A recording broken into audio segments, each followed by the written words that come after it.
Lost Geographer Podcast, Episode 12. We're living in an increasingly globalized society now, and it's not going to change anytime soon. The coffee you drink comes from beans originally grown in South America. The watch you wear was made in Switzerland. The car you use to drive to work is sold by a Japanese automobile manufacturer. Despite this rapid globalization, many people are still unaware of what is going on around them, and this needs to change. This is the Lost Geographer Podcast, where you will become geographically and culturally literate and learn the tools necessary to navigate this new global society. It's your world. Own it. Own it.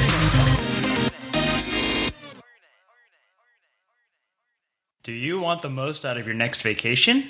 Why wouldn't you? You've spent so much money already that you don't want to come home empty-handed and miss out on things that could have really made your vacation more fulfilling. Here at the Lost Geographer, we have a personalized vacation guide service where we make it all about you. We tailor it to your interests so that you get the most out of your vacation.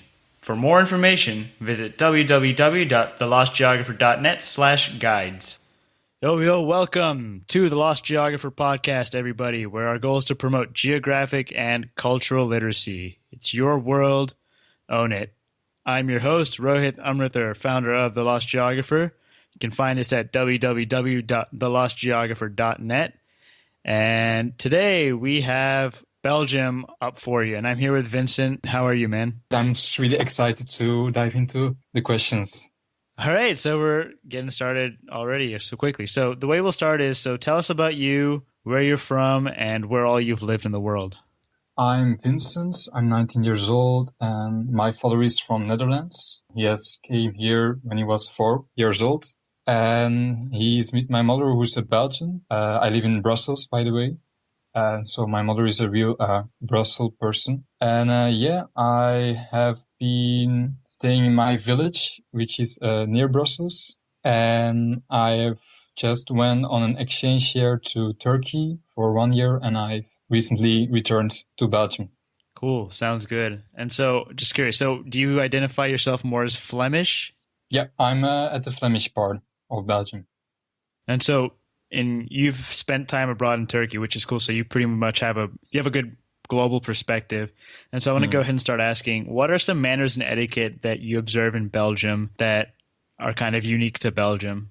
So I think in Belgium, when you meet a person at the first time at the streets or something, you don't talk really deeply. It will be probably when you meet someone, then you will talk about the weather and stuff. And you will also don't have too much physical contact, like a hug would be pretty strange. When you meet your friends, it's mostly a handshake. That's kind of the social etiquette.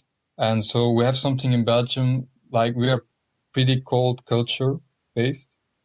And with your friends, so it's hard to make friends fast, but once you get into a friend group and your friends become warmer and warmer, and you can see like the physical contact increases, you hug more and you talk about deeper stuff, but it takes time to get to that level. If I, let's say, moved to Belgium and I wanted to make Belgian friends, what advice would you give me or someone who's in my position so that we don't feel lonely or that we know how to get into the group of friends?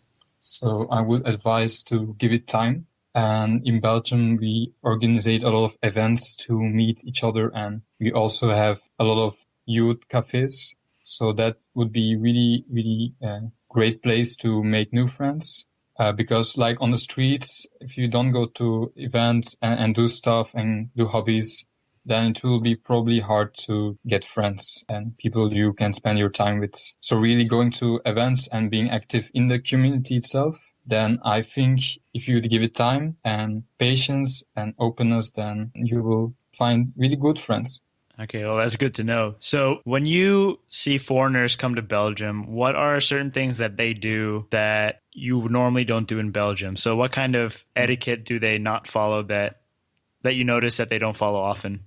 Well, what shoots to my mind is all these people who are taking photos of everyone.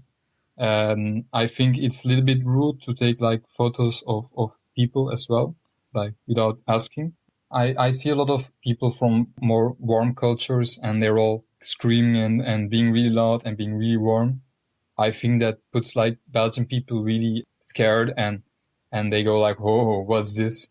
I have to back off and it makes people, yeah, they're not used to it. So I think that's like the biggest thing when you would come from a warm culture, of course. Okay, cool. And so moving on, how would you describe the business climate in Belgium? And like, if I were to do business with a Belgian, what advice would you give? So would it need to be more personal or can I go straight into negotiations? Well, I'm not a businessman myself, but my father is, so I kind of know about doing business in Belgium. So I think doing business in Belgium, you would first go straight into business. Probably first there is a point of meeting and then we have a really quick laughs and quick connection in 2 or 3 minutes. And then we go straight into business. And after business, we talk about personal stuff like how is it going with your dog? How is your life? So we kind of have like also at the personal level, but we first talk about business. And so I know you're in Brussels, which is the headquarters of the European Union. So I would assume that doing business is kind of a big deal over there. Yeah, there's a lot of entrepreneurs in Belgium, a lot of stuff going on. Okay, cool, cool. So moving on from there, what are some interesting cultural facts about Belgium that you think the audience would benefit from knowing? So do you have any cool facts that you think the audience would find cool and useful as well? So I would first start with sharing that we have 4 parliaments, official parliaments. So we have the Belgian parliament, we have the Flemish parliament, the Walloon parliament, and the German parliament. So we are a really small country, but we have 4 of them. And then another one, I would say that we have 3 national languages, which is Dutch, French, and German, which comes from when we won the war. I think the Second World War, we got a part of Germany by winning. So that's the reason why we speak also German as the official language in Belgium. And one culture fact is that we have Flanders and Wallonie. And so Flanders is in the north, Wallonie is in the south. And it's really funny how different our cultures are, even because we are the same country, but we speak a different language. So they speak French in the Wallonie part and Flemish in the Flanders part.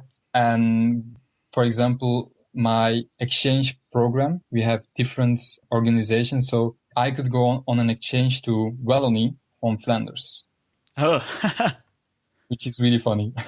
you're on an exchange in your own country. That's actually really funny. Yeah, right. So Yeah. that's actually a good example how different our cultures are. Like Wallonie is more like French minded, like more relaxed, more at ease, and Flanders is a more working, like 9 to 5, then go to home and sit at the TV. So yeah. Cool. And so, what other ways would you say that Flanders and Wallonie would compare? What differences have you noted, and so that people aren't really like surprised when they go and see how different they are? So I think the thing you have to watch out for if you go to Belgium is that we have, of course, in the French part of Belgium, Wallonie, all the names are written in French on the road signs. So people might surprise if they cross the language border that the names changes. So people get mostly confused when that happens. Obvious difference. And I think if you like more nature kind of vacation, you should definitely visit Wallonie. And we have a mountain area which is called Ardennen. You can visit there. It's a really beautiful area. It's in the French parts. And when you would like more like city kind of vacation, city trip, then I would really recommend Flanders and Brussels and Bruges and Ghent and Leuven, which are really beautiful and really authentic and really old cities. So, is Brussels kind of the meeting point for the two cultures? Yeah. So we do speak French and Dutch as official language in Brussels. So the cultures come kind of together. And where is the German spoken? Southwest in the Wallonie part, but it's really, really small. So you won't notice and you probably won't be going there if you don't want to go there.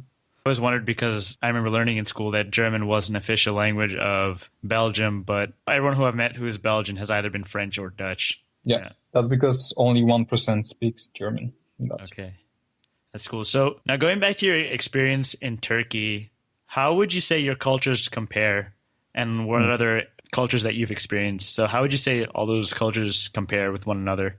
So I would say that the first thing that comes to my mind is in the houses in Turkey, people would put off their shoes and the house would be really clean, and pets aren't usually allowed in houses. But in Belgium, and I have to say in Turkey, then the outside is really dirty.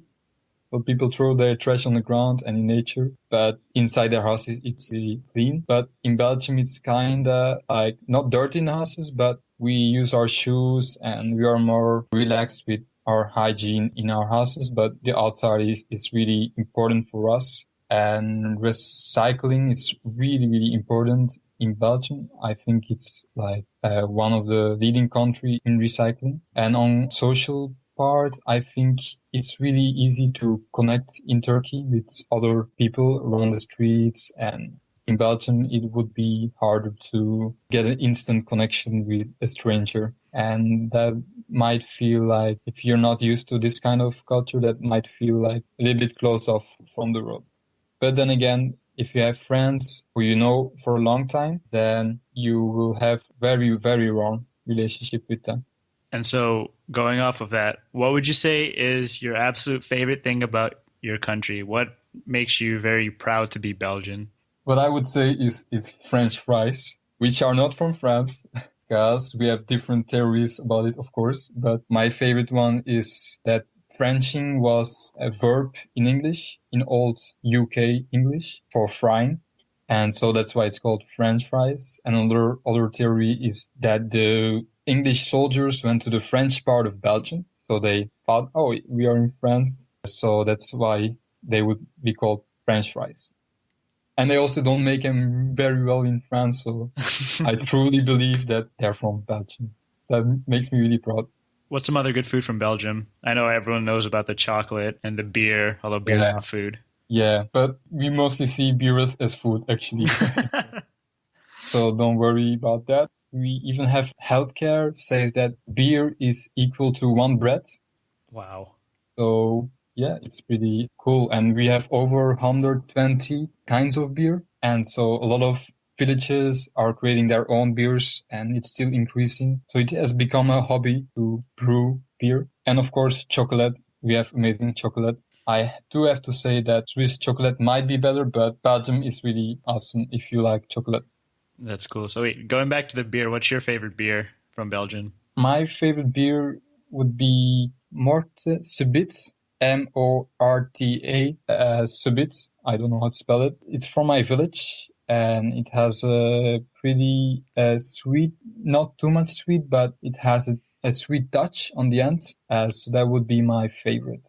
And I would also say that Duvel is a really great one. I like Duvel, yeah. It's a good. I really like the Belgian triple ales. They're great, yeah. Yeah.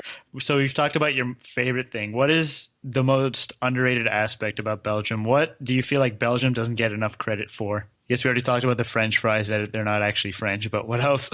So what kind of irritates the Belgian is when there is a apocalyptic movie and they show like Paris and London and maybe Berlin getting destroyed, and Belgium with its atom, like the Eiffel Tower. Mm-hmm. We have something like that. Well, they never show it, but I think that like Belgium has really big importance in Europe, for example, because the Euro Parliament is located in Brussels. I think that would be underrated. So you're saying people don't give it enough credit for its importance, maybe because it's a smaller country? Yeah, definitely. Yeah, and I mean, there have been a lot of wars that were fought in Belgium as well, for example, and battles like Waterloo, for example. Yeah. So I agree, yeah. So you're basically just kind of saying the history and the importance is underrated. Yeah, it's mostly forgotten because we were between France and all these really important countries. And so what is a good book that you can recommend to the listeners if they want to learn about Belgium? So it could be either fiction or nonfiction. I'm not sure it's a book, but I'm really sure that it's a movie, if that's okay. Yeah, that's fine.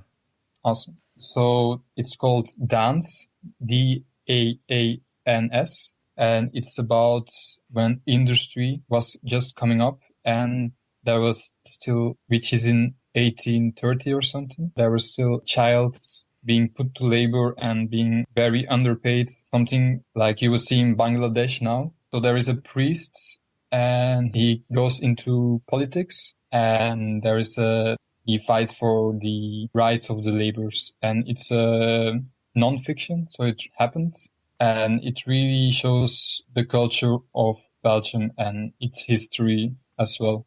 I would really recommend that movie. Cool, that's awesome. Yeah, I will definitely check it out as well. So it's called Dance, Daans. Yes, right. All right, cool. Yeah, I'll put a link to that in the description of this episode in the show notes on the website. But yeah, that's all the questions I have for you today, Vincent. Thank you so much for being on the show.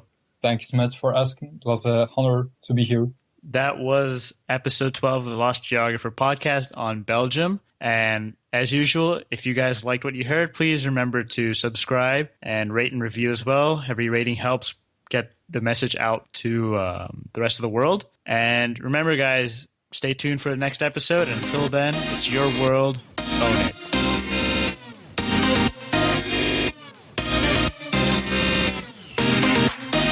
Thank you for listening to this week's episode of the Lost Geographer podcast.